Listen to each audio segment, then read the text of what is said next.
So this is going to cover how to use ncloth to make some chains.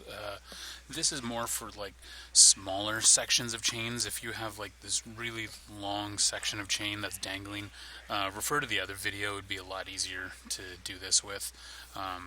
But this kind of will give you the idea how I created the ncloth chain in that other video.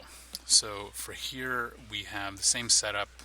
Again, these guys that are needing to rotate with it, and these chains in the center. I have both low res chains and high res chains as well too. So these will be what we need to use our ncloth with. So these here.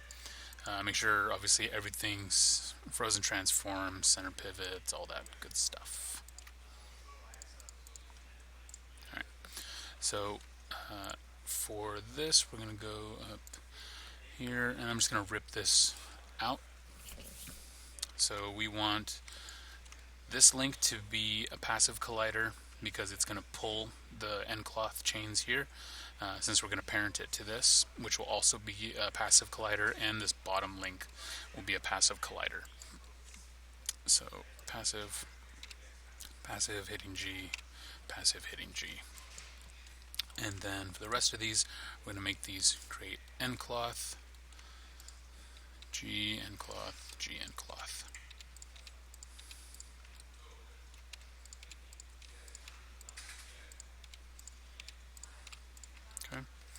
And make sure that my setting is play every frame, and if I was to just quickly see what that looks like, whomp. So we need to make some adjustments to this, so I'm going to grab all of these guys and open up Window, General Editors, Attribute, Spreadsheet. And we're going to go into Shape Keyable. Here's the thickness. I'm just going to make these all 0.04. Seems to be my magic number in this case. Depending on what you're going to end up having to build for size of chains, it could be different for you. Next thing that we will adjust is stretch and bend resistance. Make that 200. And then close that. Our nucleus, gravity, we're going to set to 9. And we're going to double these sub-steps, so 6, 8, 8.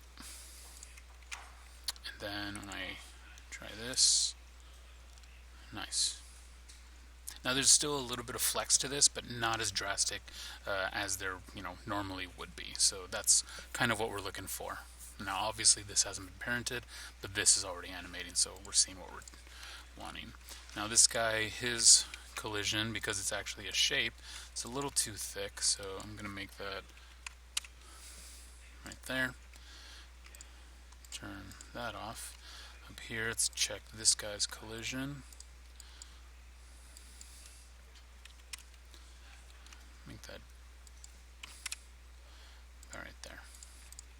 And I'm going to select this, and parent constrain that. Cool. And let's test that out. Now notice how I give a good amount of leeway for this to settle, and then eventually the animation to start to take over. There we go. And we get just that little bit of sway movement, so that's good. Everything's interacting fine up here, so that works out good. Now we're seeing this needs to be adjusted, so you see when it drops it catches. So what we're going to do is we're just going to compensate animation. So I'm going to key that, let's see, about frame 14. I'm going to move that down by Nick. Key that, and make sure that this, so we're just adjusting here in the graph editor to make it match. So now, boom, now it gets caught and it stays pretty taut on there.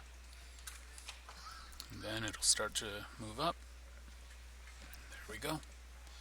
So now what we want to do is we want to parent constrain the high chains onto this. Now there's a really cool script that I will have linked for directory of where it is. It's called Rivet.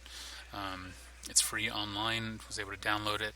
So what it does is, I'm going to go F11, 10.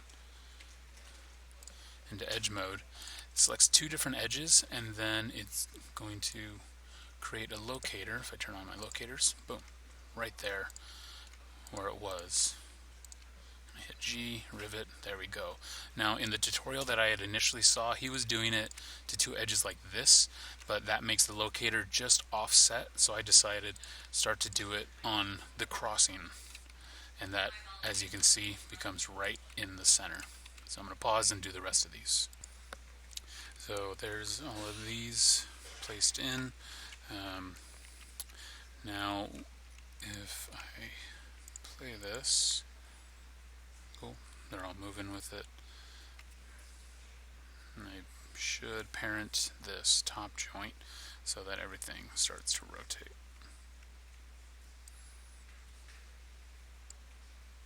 As it already does. Now start to parent all of the high-res pieces to all of this stuff.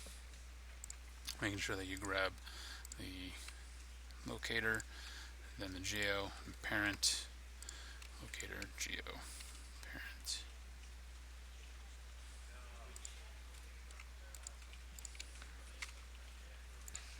Alright, there we go. Everything's parented. And let's see what this looks like. I'll turn off locators. Cool. Not bad. There's going to be a little bit of flexing here and there, but I think this works out pretty decently. And there we go.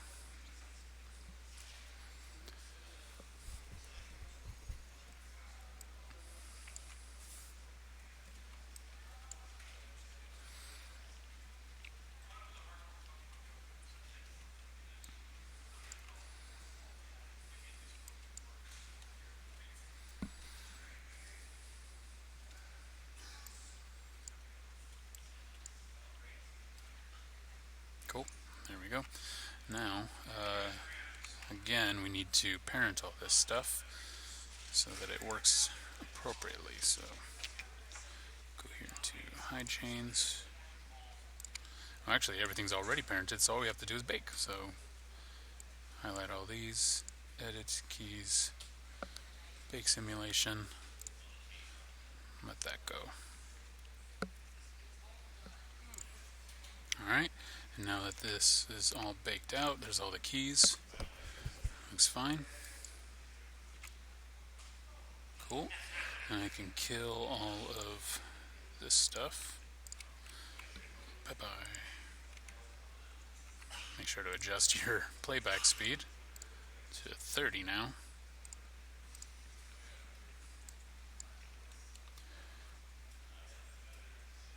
Very cool. There we go. As well as you can make sure that you're adjusting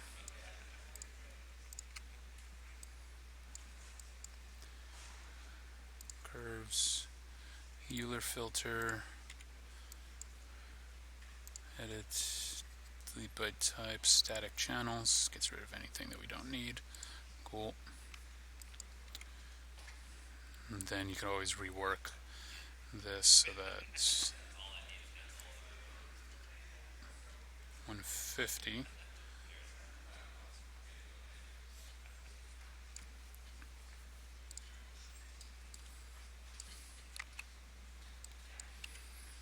is now the starting point. There we go. And then this will send over into game just fine. And again, you can do this they don't have to just be looping. You could have just done ncloth on two points that are just hanging on opposite ends that have to move around, or one that drops down. So there we go. Enjoy.